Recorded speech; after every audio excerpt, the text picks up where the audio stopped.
जी, कि आप एक्टिंग भी करते हैं, आप डायरेक्शन भी करते हैं, प्रोडक्शन हाउस की भी हमने बात करी, कल्चर की भी हमने बात करी, इवन पॉलिटिकल एक्टिविज्म की भी हम बात कर सकते हैं। सर, आप खुद को कहाँ पाते हैं? अगर मैं आपसे पूछूं, आपकी पूरी जो आइडेंटिटीज की लिस्ट है, सबसे ज्यादा रिलेट कहाँ करते हैं आप कि दिस इज मी?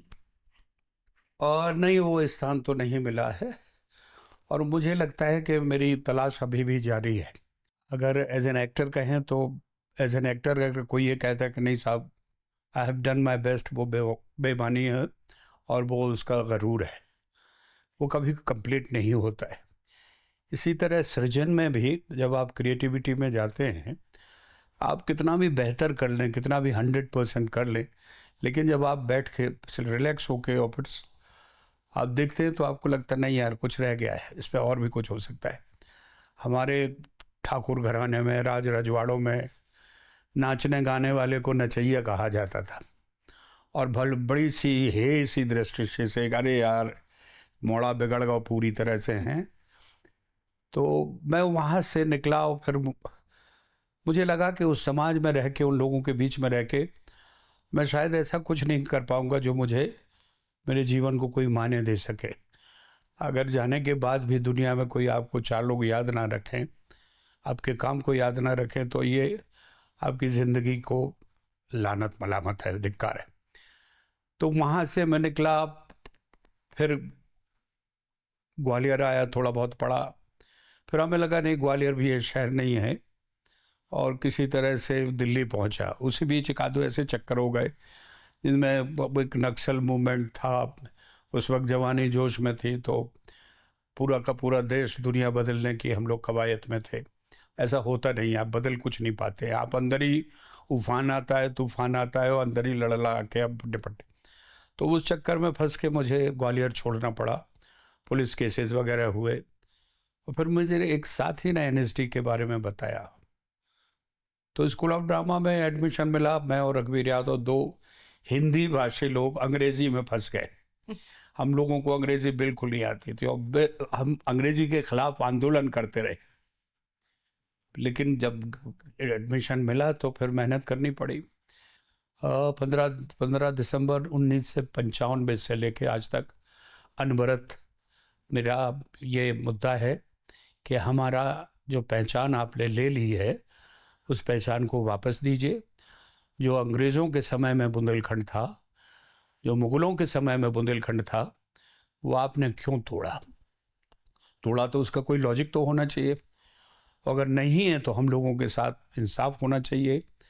आपको क्या बताएं बच्चे, हमारे यहाँ 7 नदियाँ बहती हैं, फिर भी कहा जाता है बुंदेलखंड में सूखा है। दुनिया भर के बेहतर, सबसे बढ़िया गेहूँ, कटिया गेहूँ जिसको हम बोलते हैं, लाल गेहूँ, खुरई और गंजवा सौदा विदिशा आसपास, वो सारा बाहर जाता है। अतर्रा को धान का कटोरा बोलते हैं। हमारे यहाँ दुनिया की सबसे अच्छी मटर पैदा होती है, नींबू वीबू, ये सारी चीज़ें पैदा होके बाहर जाती हैं, और फिर कहा जाता है बुंदेलखंड में भूखा है, सूखा है।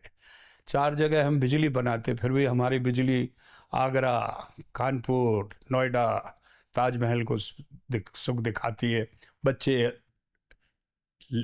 लैंप पोस्ट के नीचे पड़ते हैं।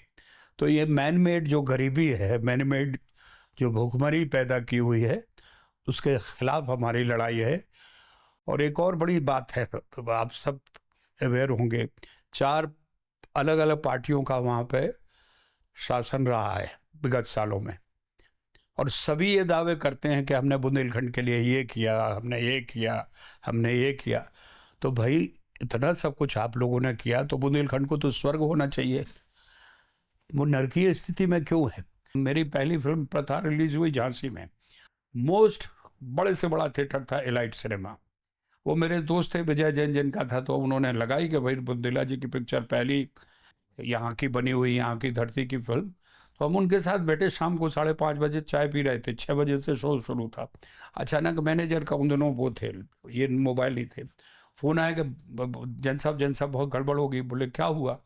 बोले लोगों ने दरवाजे तोड़ दिए। बोले हमारे बुंदेला की फिल्म, हम टिकट क्यों लेंगे, हम तो फ्री में देखेंगे, हमारी फिल्म है। तो आप सोचिए 7 दिन वो फिल्म मुझे फ्री में चलानी पड़ी, कोई टिकट लेने के लिए तैयार नहीं था। वो ये मान के बैठे कि हमने उनके लिए बनाई, तो वो पैसे क्यों दें हमें? तो हमने 5 स्टार होटल्स के जितने भी वहाँ थे, उनके हॉल को हमने सिनेमा बना दिया, वो जो बैंक्वेट हॉल वगैरह होते ना जो शादी वादी के, और वहाँ कोई नहीं गया। और जब हमारे जो कल्चरल सेक्रेटरी थे मनोज श्रीवास्तव जी भोपाल के, उन्होंने हमसे कहा यार बुंदेला जी आप तो कह रहे थे कि इतने लोग आएंगे, हज़ारों साल, सबके सब थिएटर खाली गए। मुझे भी लगा, मैंने कहा हाँ सर हुआ तो है, मैं माफ़ी चाहता हूँ, मुझे एक मौका और दीजिए। बोले कोई बात नहीं। मैं गया, फिर हम गांव में घूमे, हमने कहा हो ससुरो तुम के लाजे हम इतनी फिल्में ले आए और हर जगह होटल में लगाई और तुम सारे देख भी नहीं आए। अरे बोले दाऊ काय कुआ होते होते इतने भीतर होटल में को घुसने नहीं देते, होते हमें जान नहीं देते। अब आप सोचिए हॉल आखिर में होता है, और 5 स्टार होटल में नीच शुरू से लेके आखिर तक गार्ड सलामी गार्ड के बोनाटी और वो, तो वो बेचारे बाहर ही के बाहर चले गए। वो भी बेचारे जेन्युइन थे, बोले हम तो खूब आए बैलगाड़ी से, लेकिन हमें अंदर ही नहीं जावे की हिम्मत भाई। अब क्या किया जाए, फेस्टिवल आने वाला है। तो मुझे याद आया टूरिंग टॉकीज, आप बहुत बच्चे होंगे जब गांव में आते थे वो बाइस्कोप वाला जैसे लगा के और वो दिखाते थे। हमने कहा यार ये बढ़िया है। टूरिंग टॉकीज को हमने टपरा टॉकीज में बनाया, 3 हमने झोपड़ियां बनाई और उसमें मैंने LED लगाए। उसी साल एक सोल्ड फिल्म अमेरिका की आई थी जो हमारे लिए इंटरनेशनल हमारा पार्टिसिपेंट था, तो वो हमने हॉल में उनकी चला दी थी, वो भी खुश थे, 15-20 ऑडियंस आई चली। वो अमेरिका की जेफरी की फिल्म थी और उस साल वो नेक्स्ट ईयर नॉमिनेशन गई ऑस्कर के लिए। लेकिन हमारी झोपड़पट्टी के सिनेमा में इनकी जीने की राह चल रही थी, तनुजा जी की। वो महिला जो उस फिल्म के साथ आई थी सोल्ड के साथ, को प्रोड्यूसर, वो हमेशा कोई ना कोई आता है, तो वो उसमें टपरा टॉकीज में घुस गई।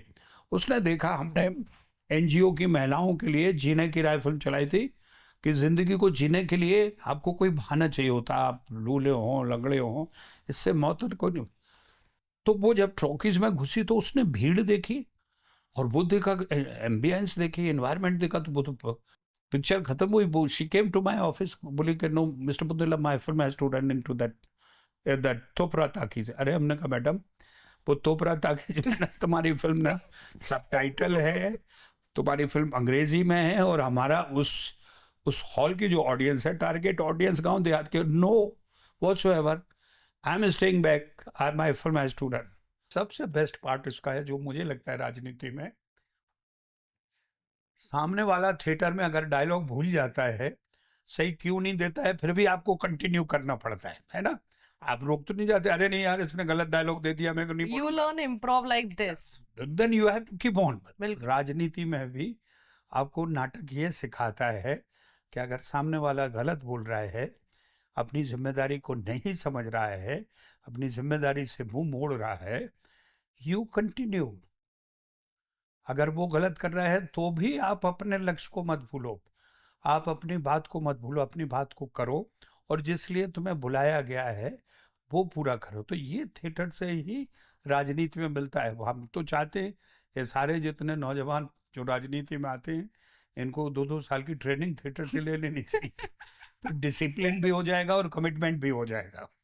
सर ये मुझे भी लगता है कि लोग ये गलत बोलते हैं कि अगर कोई नेता है और वो कोई गलत काम कर रहे हैं, अरे ये तो बिल्कुल, ये तो एक्टिंग कर रहे हैं। एक्टिंग कला है, एक्टिंग टेक्निक है। एब्सोल्युटली ऐसे नहीं होता। ये हर किसी को नहीं आती है।